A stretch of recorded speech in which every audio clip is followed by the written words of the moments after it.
2024 में प्रधानमंत्री आवास योजना के जो क्रियान्वयन है, इसके कुछ शर्तों में बदलाव लाया गया है। क्या बदलाव लाए गए हैं और किनको अब प्रधानमंत्री आवास योजना का लाभ मिलेगा, किनको नहीं मिलेगा, आइए एक बार फिर से हम लोग देखते हैं। अब जो है नए लाभार्थियों के लिए पुरानी शर्तों में बदलाव लाया गया। पहले जो लोग इसमें जुड़े हुए थे, जिन लोगों का नाम अस्थायी प्रतीक्षा सूची में सम्मिलित था, अब उसमें नए नाम भी जोड़े जाएंगे।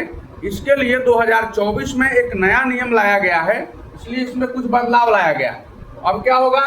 प्रधानमंत्री आवास योजना में नए लाभार्थियों के लिए पुरानी पात्रता की शर्तों में परिवर्तन लाए गए। अब जिनके पास फ्रिज होंगे और मोटरसाइकिल होंगे, साथ साथ घर में अगर लैंडलाइन टेलीफोन है, तो उनको भी प्रधानमंत्री आवास योजना का लाभ दिया जा सकेगा।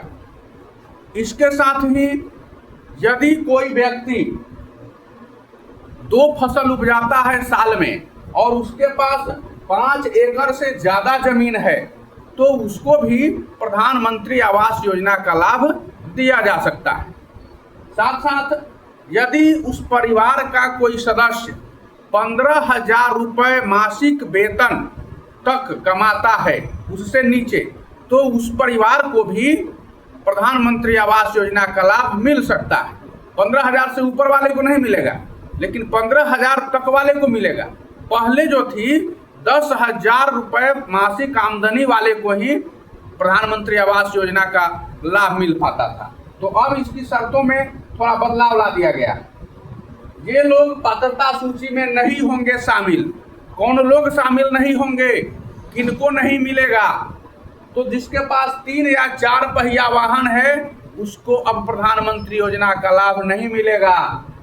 3 या 4 पहिया वाले कृषि उपकरण हैं, खेती करने वाले कोई उपकरण, कोई मशीन, तो उनको भी नहीं मिलेगा। 50,000 से अधिक अगर लोन लिए हैं बैंक से, तो उनको भी नहीं मिलेगा। अगर केसीसी उनके पास है, किसान क्रेडिट कार्ड, और उसकी भी सीमा 50,000 रुपया से ज़्यादा है, तो उसको भी इस योजना का लाभ नहीं मिलेगा। जिसके परिवार में कोई सदस्य सरकारी कर्मचारी हो, सरकारी नौकरी में हो, उनको भी प्रधानमंत्री योजना का लाभ नहीं मिलेगा। यदि किसी परिवार में किसी सदस्य की मासिक आमदनी 15,000 रुपया से ज़्यादा है महीना में, तो उस परिवार को भी प्रधानमंत्री आवास योजना का लाभ नहीं मिलेगा। आयकर देने वाले परिवार अथवा जीएसटी जमा करने वाले परिवार, इनको भी अब इस योजना का लाभ नहीं मिलेगा। जिनके पास 2.5 एकड़ या उससे अधिक सिंचित जमीन हो, अर्थात सिंचाई की सुविधा उस पर उपलब्ध हो, तो वैसे लोगों को भी अब प्रधानमंत्री आवास योजना का लाभ नहीं मिलेगा। कैसे होगा लाभार्थियों का चयन? कौन होंगे लाभार्थी और कैसे चयन होगा?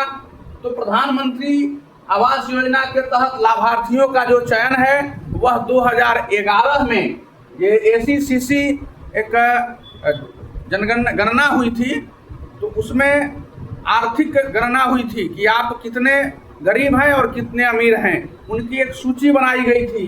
तो उसी को अस्थायी प्रतीक्षा सूची कहा गया और उसी के आधार पर लोगों को, लाभार्थियों का चयन किया जाएगा। इस सूची में नए नाम भी जोड़े जाएंगे जो लोग छूट गए थे। अगर अब भी कोई ऐसा पात्र व्यक्ति है जो एकदम गरीब है, जिसको आवास की जरूरत है, तो वैसे लोगों का नाम भी इस सूची में शामिल किया जाएगा। कौन कौन से कागजात लगेंगे? प्रधानमंत्री आवास योजना के पंजीकरण के लिए आवश्यक दस्तावेज कौन कौन से लगेंगे?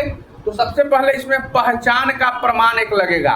पहचान के प्रमाण के लिए Aadhaar card, PAN card, voter ID card, passport, driving licence, इसमें से कोई एक वो कागज आप लगाइएगा। इसमें से कोई एक पेपर। पता का प्रमाण, आप कहाँ रह रहे हैं, इसके लिए मतदाता पहचान पत्र यानी वोटर ID कार्ड, आवासीय प्रमाण पत्र, पासपोर्ट, बिजली का बिल, इसमें से कोई एक, इसमें से भी कोई एक। तो जिसके पास पासपोर्ट है वो दोनों काम कर जाएगा, पहचान का भी और पता का भी, इसमें एक ही लगाएंगे। अगर किसी व्यक्ति के पास वोटर आई कार्ड है तो वह भी एक ही लगाएंगे, दोनों का काम चल जाएगा। आय प्रमाण पत्र, आपकी आमदनी कितनी है इसका प्रमाण देना पड़ेगा कि वास्तव में आपकी आमदनी कम है। इसके लिए आपको आय प्रमाण पत्र अथवा पिछले 6 माह का बैंक स्टेटमेंट या सैलरी स्लिप, कहीं काम करते हैं तो फॉर्म 16 और ITR अगर भरते हैं तो उसमें से कोई एक, इसमें से कोई एक देना पड़ेगा।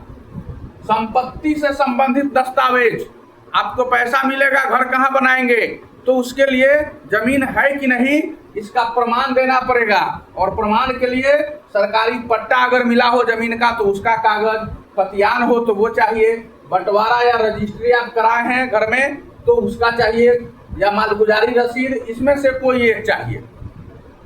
अन्य आवश्यक कागजात, और अब क्या चाहिए तो मोबाइल नंबर जरूर चाहिए, पासपोर्ट साइज फोटो चाहिए और बैंक के पासबुक की छाया प्रति चाहिए।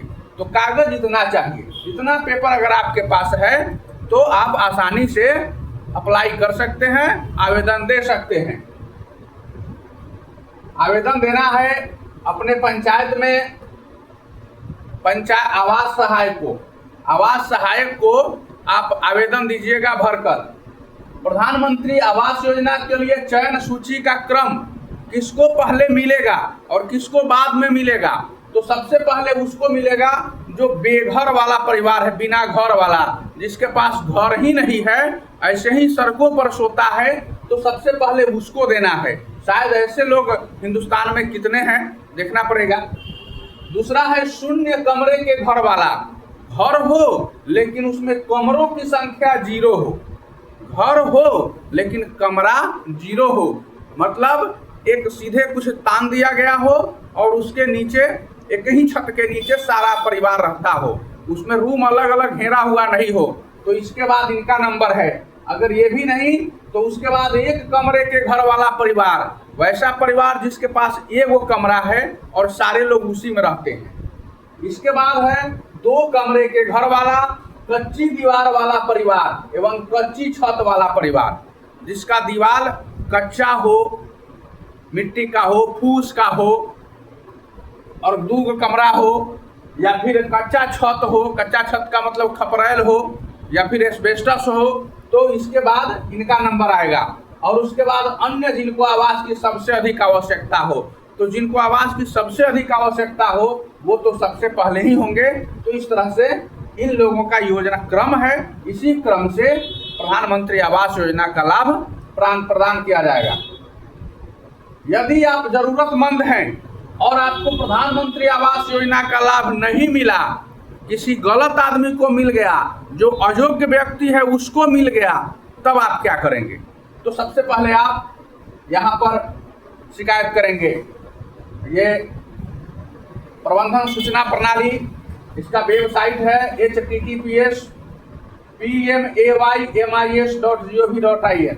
आप इस पर आप कंप्लेन कर सकते हैं, या फिर ईमेल आईडी यहाँ दिया हुआ है, इस ईमेल आईडी पर भी आप कंप्लेन कर सकते हैं, या फिर एक वेबसाइट है, इस पर किसी भी दोनों वेबसाइट में किसी एक पर या ईमेल आईडी पर आप कंप्लेन कर सकते हैं। तो निश्चित आपकी शिकायत सुनी जाएगी। और अगर गलत व्यक्ति, अयोग्य व्यक्ति का नाम चयन हो चुका है तो उसका नाम उस सूची से हटेगा, जांच बैठेगी, उसका नाम हटेगा, और आप अगर योग्य पाए जाते हैं तो आपका नाम जुड़ेगा। बस, धन्यवाद।